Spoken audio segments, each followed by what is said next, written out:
Thank you for having me, everyone.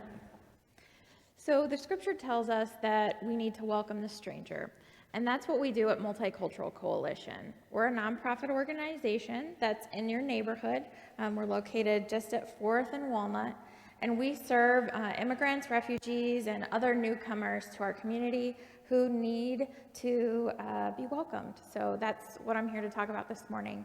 I'm going to talk a little bit about our services, and then typically I have an interactive presentation. I will ask if there's questions about the different populations in town, something about immigration or immigration law, and then we'll come back together at the end. So a little bit about our organization. Multicultural Coalition was formed in 2003 from the city of Grand Island as a response to the changing demographics in Grand Island. And so about the 90s, Grand Island started to see an immigration of more people from Central and South America. And then in the early 2000s, we started to see an influx of people from refugee populations from Africa. So the city wanted an opportunity to have a resource for community members, for organizations, and for these individuals to connect them together so that we can understand each other better. One of our services is the Help Center, and what that means is anybody at any time can come in and ask for help regarding whatever issue they have. So this isn't just limited to immigrants and refugees, although that's the bulk of the individuals we see.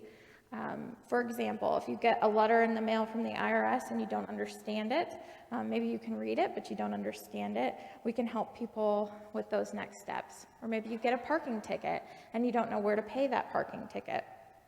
We help direct people to the police department. Or maybe you had an injury at work and you don't know how to pay next month's rent. Then we can help folks figure those things out as well. Our immigration consultation program is one of our newest programs, and it's one of my favorite. I get to practice immigration law for folks, but help connecting people with the resource they need to be economically successful in Grand Island. So we help people renew green cards, get their work permit, and then my favorite, which is pursue citizenship. So if somebody has been in the United States lawfully for 5 years, or 3 years if married to a U.S. citizen, they have the opportunity to become a U.S. citizen. And most people think that process is very straightforward and simple, and that you go and you take an exam. But that exam is not a multiple choice process, it's an interview. So we prepare people for all elements of that interview. We help people practice their personal history, but you have to memorize any one of 100 possible civics questions, be able to speak confidently in English, do basic reading and writing. And so we help people with the instruction on those things, the English and the civics, but we also provide practice for people and confidence so that they can interview confidently, make eye contact, and succeed through that process. So far this year, we have 43 new citizens. Last year we had 30, so this year we have more. More people are getting connected to our services. So at this point, I'm going to ask you if any of you can pass this exam. If we have any history buffs or government people. So who wrote the Federalist Papers? Anybody know? Alexander Hamilton. That's great. More Americans know that answer than before because of the stage play musical Hamilton. The other answers are John Jay or Publius that are accepted for that as well. How about the two longest rivers in the United States? Mississippi is one of them. And the Missouri, very good. So that's another good question. When was the Constitution written? It's not 1776, it's not 1777 or 1778, 1783. So everybody gets that one confused with the Declaration of Independence, which was written in 1776. So we help people with that process of memorizing those 100 questions. And if you're interested in volunteering with us, we would match you with somebody who's practicing with flashcards to make sure that you would get that process correct. There's questions that a lot of people miss, like what does the president's cabinet do? It does not hold the president's liquor, as one of our volunteers did say one time. It advises the president, so that's the vice president and all the secretaries, the Secretary of State, Defense, Agriculture. So that's a really wonderful process we get to help with. And then we help with conversational English. So a big part of that naturalization exam or that interview is the confidence and comfortability in talking with someone in English.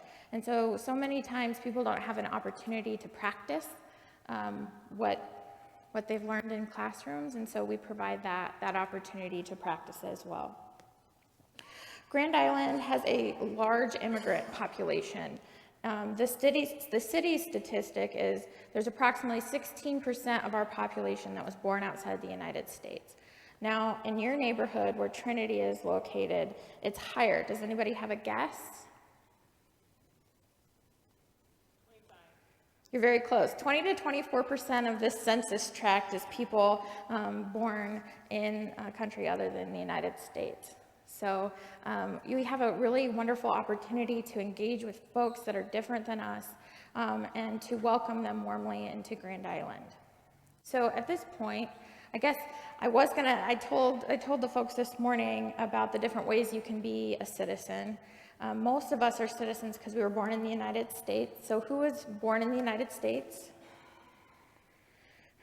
Who is a citizen because one of their parents is a U.S. citizen, even though you might have been born in France or Germany or somewhere else? Nobody? I work with a gentleman who was born in Sweden, but both of his parents were U.S. citizens, so he was born a citizen of both countries. Another way you can become a U.S. citizen is if your parents naturalized before your 18th birthday. So that's another way that you can become a U.S. citizen. Or, as I told you before, you can naturalize through the legal process of being here lawfully, passing those questions, and memorizing your personal history. So before I continue, I want to ask if there's any questions that you guys have about our community or our immigrant populations or anything of that regard. Yes? The question is, how much does it cost for citizens or to become a citizen? So the application is $725, which includes the costs for people to get their fingerprints, the background checks, and their photos taken. If somebody meets the federal poverty guidelines or they receive public benefits, and this is a fact that's not generally known, if you receive SNAP or Medicaid, we can apply as petitioners to waive those costs. So if you know a family who is low income and mom and dad have been waiting to become citizens, please send them to us because we can apply that for that waiver. Yes? How big of a presence in Grand Island is there immigration enforcement? That's a great question. The question is, how big of a presence is immigration enforcement in Grand Island? So you'll see a lot on Facebook, these posts where immigration is in town, ICE is in town, so that's Immigration and Customs Enforcement. But the reality is that the ICE is always in Grand Island. They have an office on South Webb Road. I think it's about the 700 block between Orchland and Pump and Pantry. And so they have offices there where people can check in all the time. So people who have an ankle monitor, sometimes if there's not enough room for them in detainment, they release them with an ankle monitor. So there's ICE presence all the time. Then if somebody is detained for a reason, then they can be held at Hall County Corrections. So at any given time, we don't know specifically the number of officers, but there's anywhere between 2 and 10 ICE vehicles parked outside their location at any given time. Does that answer your question? Yes?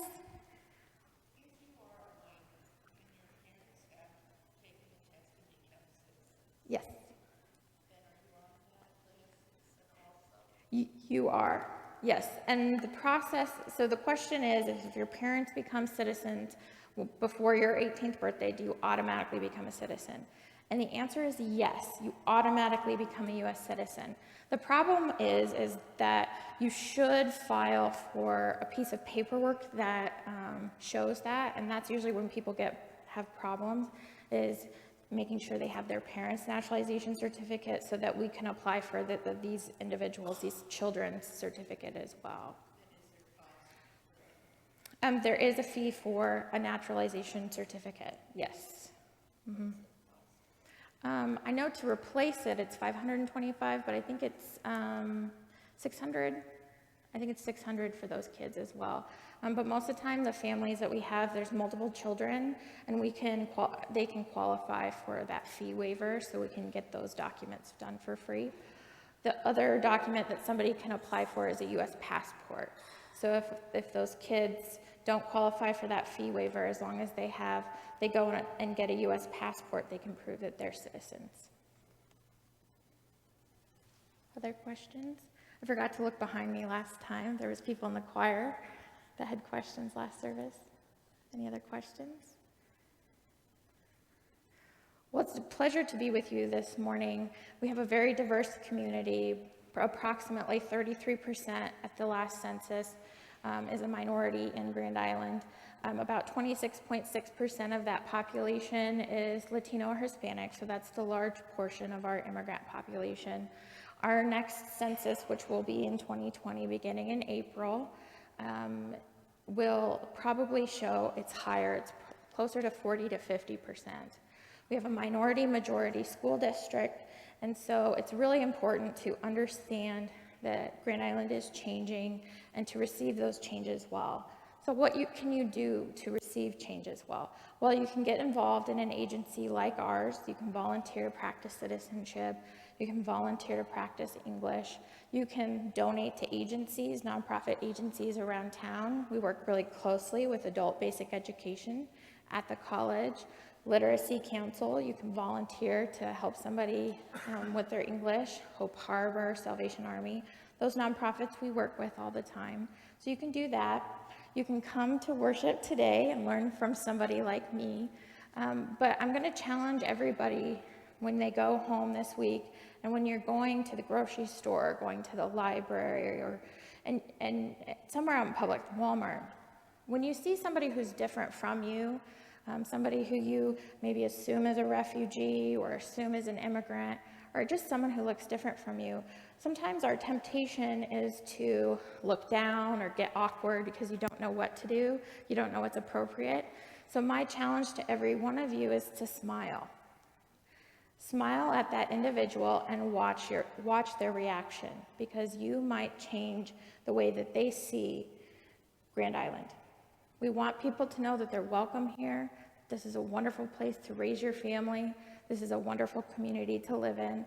And so we want to welcome people. So I encourage you all to smile.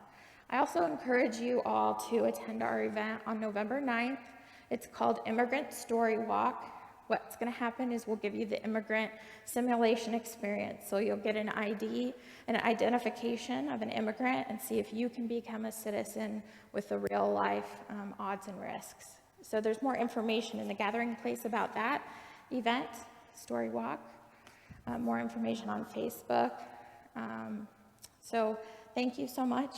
Make sure you smile to people this week as you're at the grocery store or in the community. And don't forget to love your neighbor. Thank you so much.